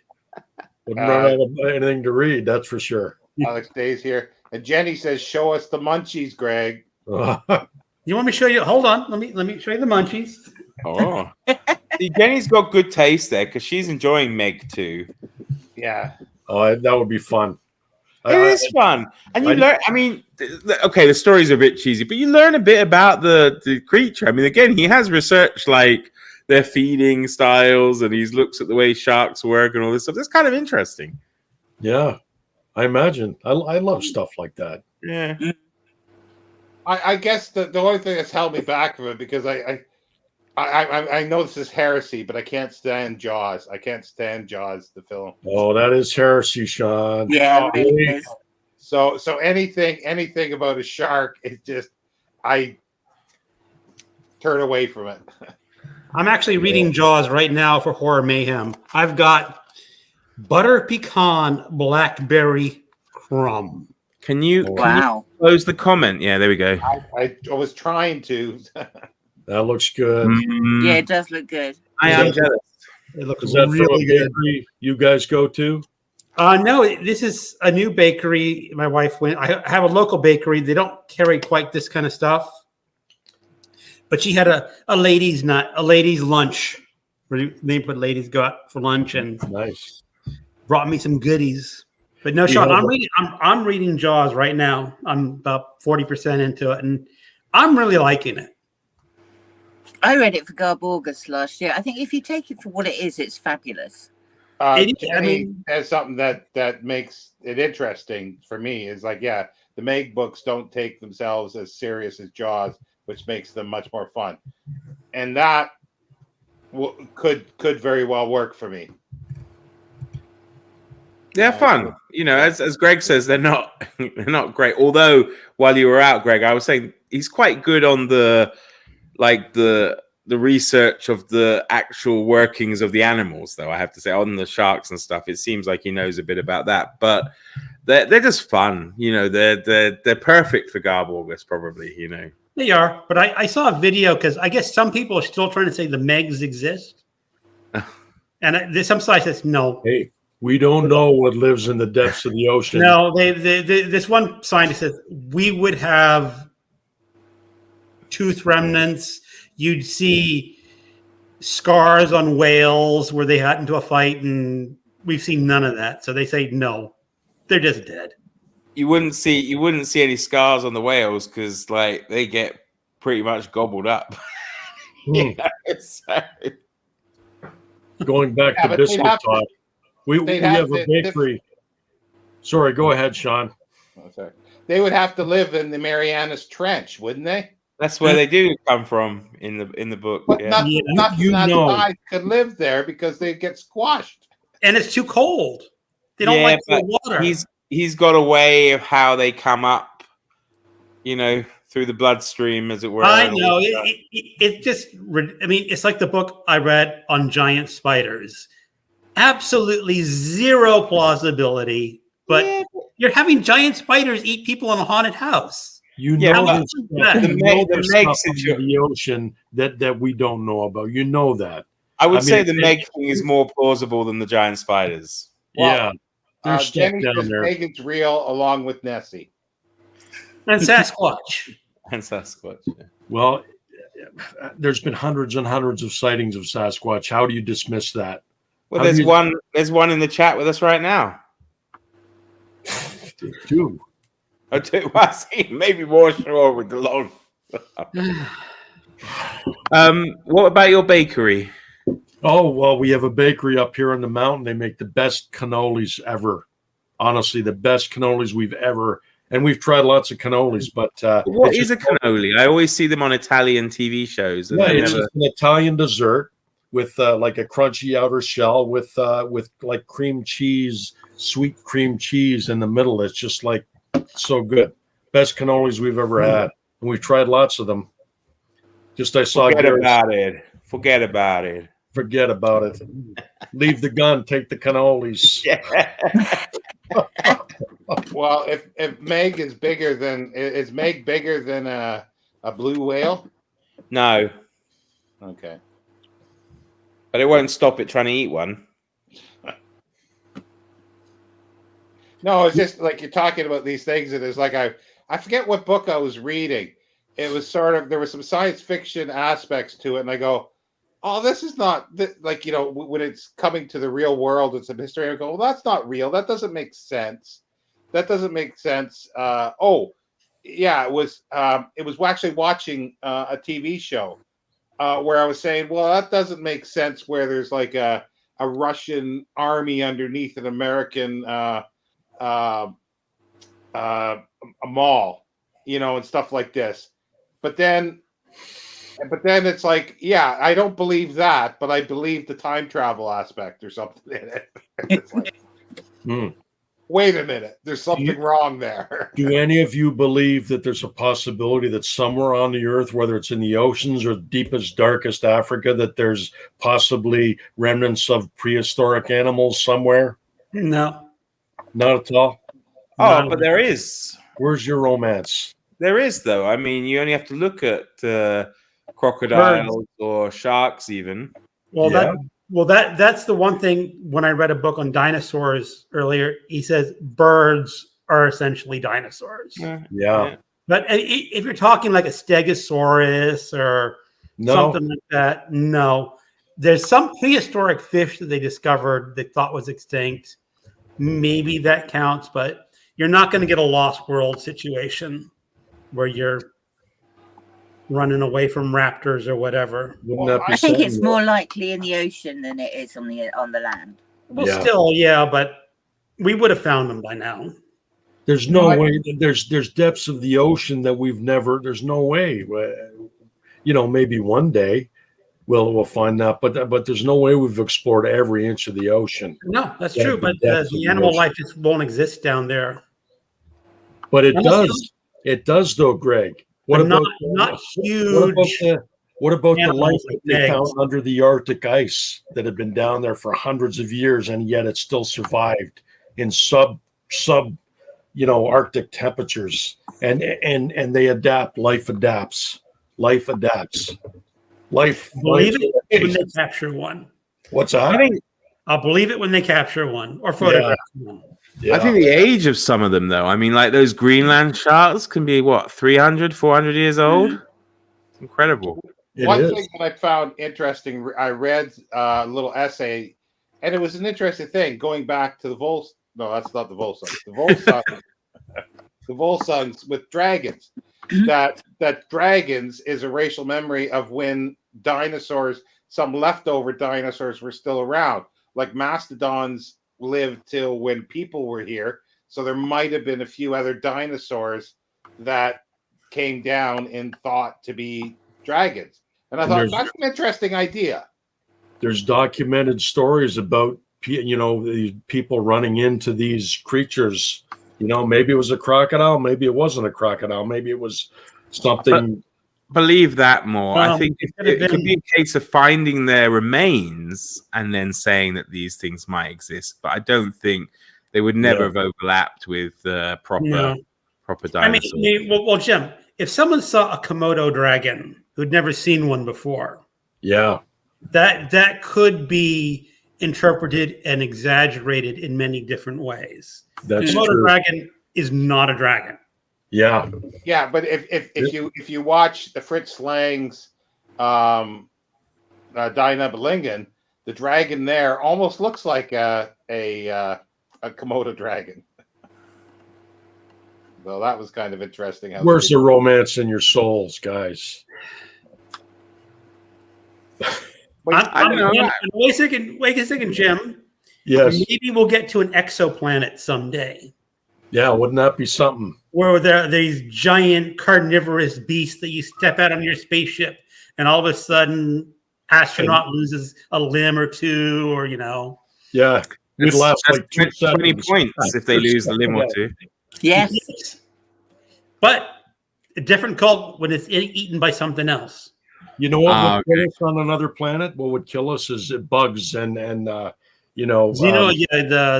whatever germs they have would kill us all immediately. That's their thing. Scientists was saying that chances are the life would be so different that it wouldn't affect us because it wouldn't be able to infect us. That life would be so different. So that was an interesting thing. That is interesting. And in that sense, it kind of makes sense. But it would have to be so different for it not to. If there was anything that was similar, then it probably would. We at that point, we would be the pestilence. We would be the germs. We would be the infestation on that planet. But it would work both ways, is that the life forms would be so completely different that our biological germs would not know how to infect. Wouldn't affect. But if it's based on a different life form, it wouldn't be able to infect us because it only affects things that it's biologically capable to. The thing I never understand with all you guys and your sci-fi and SF stuff or whatever is why it's always got to be like monstrosities or little green men or things radically different. Why can't it just be that life kind of always follows a similar pattern and then actually aliens look and are exactly like us? That's science fiction as well. That you're talking about beings, bug-eyed monsters. That's a part of science fiction, and that's what people will call sci-fi, and rather than science fiction, because there are ones that there's lots of science fiction that the life can only be evolved the way it is on Earth. This story that I read that I told you about, the counterfeit man, the space exploration was on another planet, and it was apparently like a jelly-like protoplasm that could change its form. So they're investigating this planet for 3 months, and it was all boring, just rock, and there was nothing.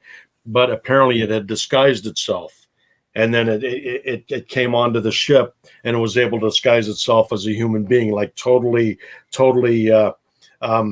copy a human being.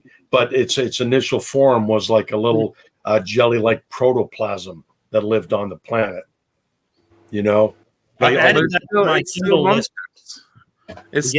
what I mean is like, as Sean said, the fact that maybe life only follows one pattern of existence, in which case all the aliens that are out there, if they are them, are just other humans. And Mark, according to Star Trek, they all speak English. Star Trek, they have a universal translator, which we have now, called Google. Right?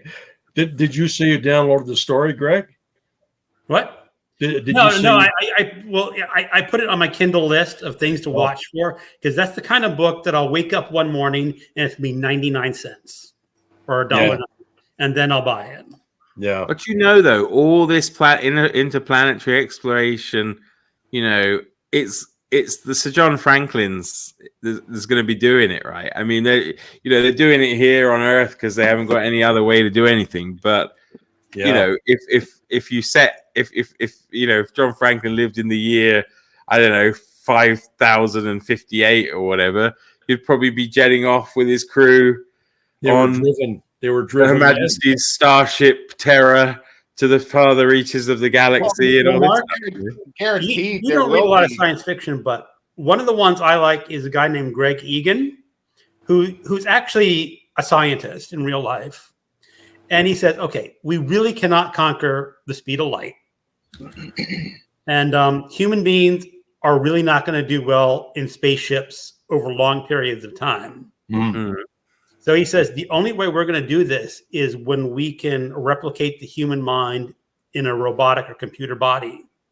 Because then you can just launch that into space. You don't have to worry about oxygen or food. And the fact that it takes you 700 years to get where you're going doesn't matter.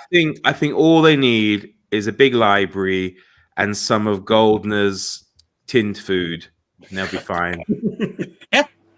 Even if you were a brain, if you were put into a robot, I think you'd still be driven mad, because you'd still be have part of that humanity, that intelligence. But if you're out there for 700 years and you're aware of the entire time, wouldn't you be driven mad a little bit?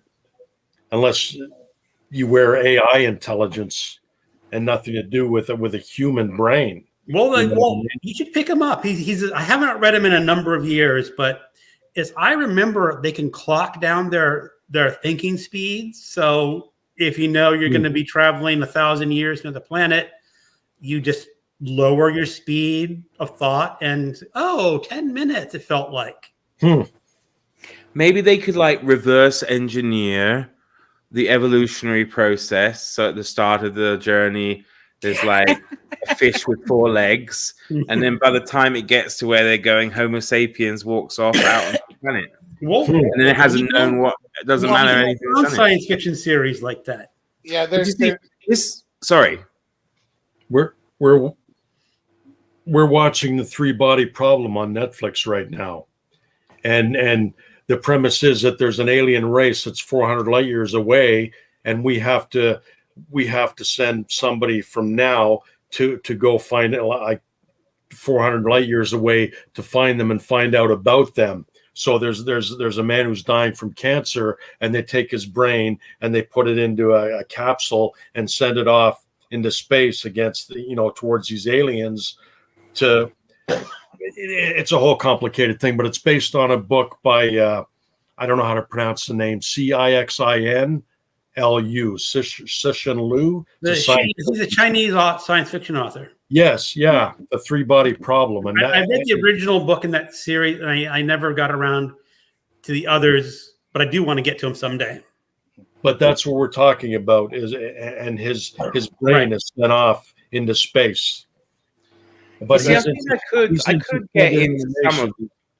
What's that? I could get into some of this science fiction. I think as I said, the Princess of Mars was fun and interesting, but I think this kind of more realistic or more scientific based stuff might be more for me. I love time travel stuff anyway, so that's probably not scientifically possible. But the thing is, like Greg said, you can't go faster than the speed of light. But that doesn't mean that there could be other ways of getting from point A to point B without that. And that's the whole thing, because we just don't know. And that's where science fiction writers get around the point. But why can't we go at 99% of the speed of light? Yeah, but that would still, possibly. In which case, it doesn't really matter so much, does it? But no, it would still how take do you a million accelerate years to get across something like galaxy. that? Sorry, Greg? Science fiction authors are always coming up with little gimmicks and. Well, in this Netflix series, there was a space sail, and they launched the ship, and there's atomic bombs in space, and as it passes each of the atomic bombs, it explodes, and it sends it into this sail that shoots it off quicker and quicker after each explosion. That's a real ship. That's the theoretical real ship. I think it's called Orion. I've heard that's someone's real theory. Yeah, it is. Well, Cixin Liu used it in the story then. Yeah. I just want to go through quickly some the rest of the comments here, and my battery is really All right. I have, I really Yeah, Have go to and go eat your eat your treat. pie. I want to eat this. We want to eat great. it. See you, Greg. No, I'll wait to do the Oh. comments, and then I think Sean is saying we're going to shut down. Yeah. Okay. And then, well, Jenny was saying the Meg is meant to be 50, 60 feet long. Gareth was saying, yeah, I agree that it's funny that what we accept and what don't accept when I was talking about that. And the writer could create that world, a world of discovery under the ocean awaits, do a bit of exoplanet micro lensing. Jenny, don't need to lose a limb or two, just an astronaut or two. Gareth says, one of the things I love about science fiction is the weird and wonderful creatures that we can imagine. Yeah. Translation fish in the ear. Babelfish. Babelfish. I know. Consider they say that fact is stranger than fiction, makes you wonder what's actually out there. The truth. I want to read those, but I'm going to feel so dumb straight from chapter 1. I think you mean the 3-body problem, possibly? Maybe. No, It's the Meg. heavy. Think about the Meg. No, she is reading the Meg. She is reading Oh, the I know. It's a The joke. Time Machine is awesome. Mm. And Jim, the romance in Sean's soul was killed so long. Never watched it, so maybe that's why. There's a lot of romanticism in Babylon 5. So let's don't even go there. But the thing is, science fiction is like I think it's great because you do get the bug-eyed monsters, you get the stuff like Greg Egan, and that is a huge part of a lot of science fiction writers who say you can't do this, so they get around it some way, and he does it in that way there. Or other people do wormholes. They do all sorts of things to get around, and the thing is, a jet, like who would ever thought of a jet plane 10,000 years ago? That would have seemed like as strange as a wormhole. Well, anything that makes you think critically about life or whatever is a good thing, and science fiction does do that. And there's all kinds of different science fiction. Yep. Right. Yeah, there's so many different subgenres. Yeah. Aren't we moving through space? Yeah, we are. Maybe we're on. We are, maybe this is our conveyance, and our progress through the years is just what we are. Keeping ourselves occupied until we get to where we need to be. We could, Mark. You could wake up and you're actually a giant slug. Yeah, but we're still. See, that's the thing. We're moving fast, but it's still slow. But eventually, the Andromeda Galaxy and the Milky Way Galaxy will collide. So that will be interesting. We'll see what happens. Well, yeah, that's a few billion years from now. I'll be around. It's a minor issue in a billion years. Yeah. Time flies so quickly as I get older. A billion years will just be like that. Yeah. Yeah. So that's it. I'm very much of the, if you can't show me categorically that it can't happen or it isn't true, then there's a possibility that it would. Yeah, and that's what science fiction writers they make you believe that it's possible. But the thing with science fiction, to me, it has to have bases in science, even if the science isn't correct, as long as the science, it's scientific method. If it's you wave a wand and something happens, that's not science fiction. That's fantasy. I'm good with faux science, like John Carter of Mars. It's like some of my favorite series of novels. There's no hard science in John Carter of Mars. No, but there is implicit science because you got a planet that has beings on, so therefore it has this stuff, so it's implicit. But how did he get there? Yeah, that's true. But there's the whole atmospheric machines and shit he's got going on there. Yeah, so that's science fiction.